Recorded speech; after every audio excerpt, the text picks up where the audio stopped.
Americans can expect Donald Trump to say many things that are false, including perhaps Russian information. What we will not hear from Donald Trump, however, is the truth. We know that he's going to lie, that he's going to be completely divorced from reality in terms of what he describes. That State of the Union speech is going to be a farce. I think it's going to be a MAGA pep rally. We can make sure the American people understand that this man is not keeping the promises that have a real impact in their lives. Exactly. We always take our cues from them. Ilhan Omar, tonight, President Trump set to address a joint session of Congress, and Democrats are plotting their resistance with plans to disrupt it, I guess.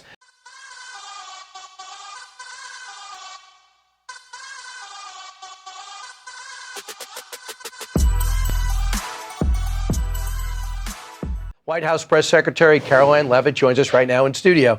Caroline, first off, your first mini State of the Union speech to the joint session of Congress. What's the mindset of the staff and the president? We're so excited. It's a big day and it's a big night for President Trump, and we know he's going to give a fantastic speech. The theme is the renewal of the American dream, and the renewal of the American dream is underway already. Look at all that President Trump has accomplished in his first month as president. He's going to highlight some of those accomplishments. He's also going to talk about his plans to fix the economic mess that was created and left for him by Joe Biden in his administration. He's going to dive into foreign policy, talk about his intention to end the war in Ukraine, talk about his plan to bring all of the hostages out of Gaza home. And he's also going to make an ask of Congress tonight. We need more border funding to continue with these deportations that have been incredibly successful because of the efforts of this administration, but we need more resources. Separate from the bills that they're working on in the House and Senate? Look, the president has been engaged in those negotiations, as you know, with both members of the House and also on the Senate side, too. He's expressed his intention is one big, beautiful bill, but he wants to get the deal done. And you will hear him talk about how Border Patrol and DHS need more funding. We need to deport the tens of millions of illegal criminals who the previous administration led into our country. The administration is doing everything they can, and those deportation efforts are underway. But certainly we need more resources, and we need more men and women who want to join this historic effort. All right. So I thought there was a law where it gives the president the ability to make all the local law enforcement in every city in the country to wield the power of what ICE can do. This is what I heard during the campaigns when people were running for president. So I don't know if that's entirely true, but why isn't that activated? We wouldn't need more people on Border Patrol.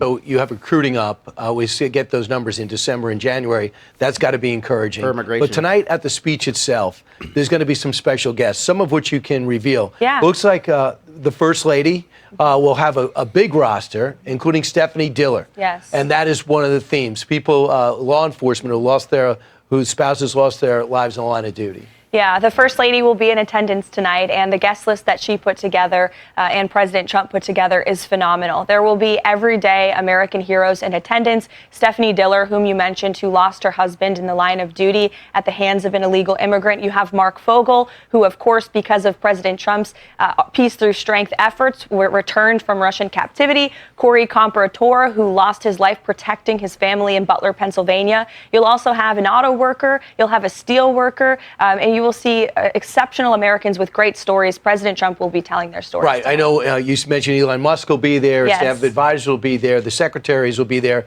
You also mentioned there's special guests. Mm-hmm. And you gave me the idea that perhaps you might weaken and tell me who those surprise guests are. Have you decided if you're going to tell me?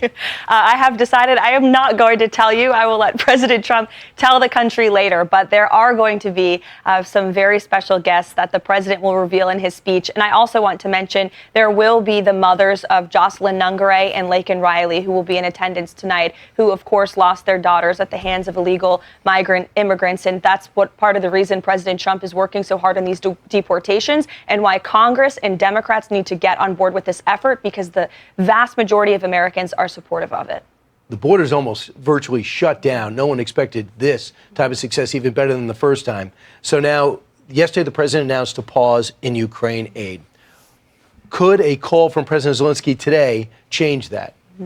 Well, that's up to President Trump to decide. What I do know is that President Trump wants to make a deal. And unfortunately, it has appeared thus far that President Zelensky is unwilling to talk about a real peace agreement. And in order to negotiate peace, you've got to bring both sides to the table. And in any good deal, in business, in politics, usually both sides leave a little bit unhappy. And I think President Zelensky, unfortunately, is failing to realize that at this moment in time. But look, the president is a deal maker, and that's what he wants to do. He wants this war to end. He wants to stop the killing. He wants to see a ceasefire. And he had an economic agreement on the table, on a silver platter for President Zelensky to sign at the White House last Friday, which wouldn't have just been an economic agreement. It would have been a lifeline for President Zelensky and his country. If you have, American companies and American miners exploring for those rare earth minerals in Ukraine, that serves as an incredible deterrent to Putin and to Russia. And unfortunately, that deal wasn't signed because President Zelensky did not come into the Oval Office with the right mindset. But he has said he would sign it now.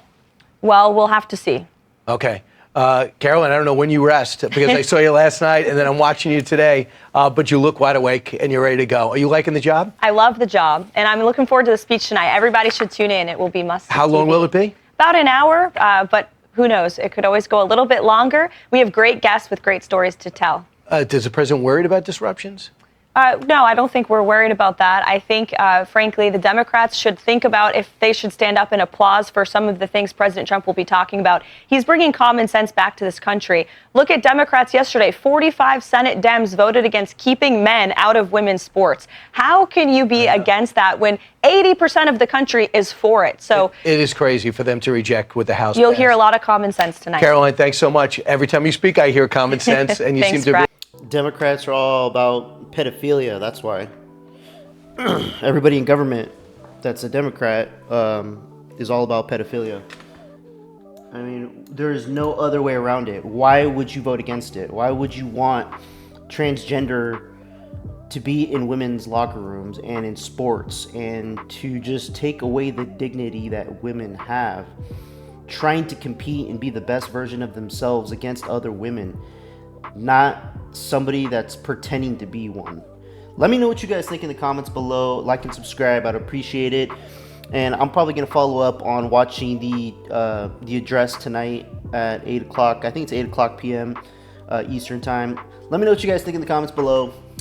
All right, guys. Till next time. Peace out, guys.